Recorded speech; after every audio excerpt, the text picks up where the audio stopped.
എല്ലാവർക്കും എൻ്റെ പുതിയൊരു വീഡിയോയിലേക്ക് സ്വാഗതം. ഇന്നത്തെ വീഡിയോയിൽ എനിക്ക് ഏറ്റവും ഇഷ്ടമുള്ള ഒരു സംഭവമാണ് ഞാൻ കാണിക്കാം. വേറൊന്നുമല്ല, അത് പൊതുവേ എനിക്ക് അച്ചാറുകൾ ഇടാൻ വലിയ പരിജ്ഞാനമൊന്നുമില്ല.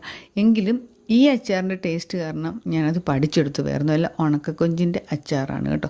നമ്മുടെ ഉണക്കക്കൊഞ്ചിന് നമുക്ക് വെച്ചിട്ട് ഒരുപാട് വെറൈറ്റി ഡിഷസൊക്കെ ഉണ്ടാക്കാം. എല്ലാത്തിനും നല്ല ടേസ്റ്റാണെന്ന് നിങ്ങൾക്കറിയാമല്ലോ.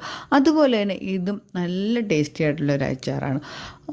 പെട്ടെന്ന് ഉണ്ടാക്കാം. അതായത് കൊഞ്ച് വറുത്തിട്ട് വൃത്തിയാക്കി എടുത്തതിന് ശേഷം, കഴുകി വൃത്തിയാക്കി എടുത്തതിന് ശേഷം നോർമലായിട്ടുള്ള അച്ചാറിൻ്റെ ഇൻഗ്രീഡിയൻസ് എല്ലാം ചേർക്കുക. എന്നിട്ട് അതിൻ്റെ അകത്ത് നമ്മുടെ ഈ കഴുകി വെച്ചിരിക്കുന്ന ഉണക്കക്കൊഞ്ച് മിക്സ് ചെയ്യുക. എന്നിട്ട് അതിനാവശ്യമുള്ള മസാലകളൊക്കെ ചേർത്ത് നന്നായിട്ട് ചെറിയ ചൂടിൽ മിക്സ് ചെയ്തെടുത്തിട്ട് ആവശ്യത്തിന് വിനാഗിരി ഉപ്പും ഒക്കെ ചേർത്ത്, ഇത്രയേ ഉള്ളൂ സംഭവം.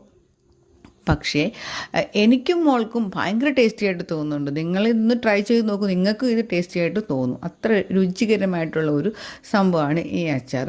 ഞങ്ങളിത് ഉണ്ടാക്കി കഴിഞ്ഞാൽ പുട്ട്, അപ്പം, ചപ്പാത്തി ഇതിലെല്ലാം ഞങ്ങൾ ഇത് കൂട്ടിയാണ് ഞങ്ങൾ കഴിക്കും. പൊന്നുവിന് സ്കൂളിൽ കൊണ്ടുപോകാനും ഇത് തന്നെ നമ്മൾ കൊടുത്തു വിടാറുണ്ട്. അപ്പോൾ ഇത് ഒന്ന് ട്രൈ ചെയ്ത് നോക്കുക. നല്ലതാണെങ്കിൽ നിങ്ങൾ കമൻറ്റ് ബോക്സിൽ കമൻറ്റ് ഇടുക. Okay, by.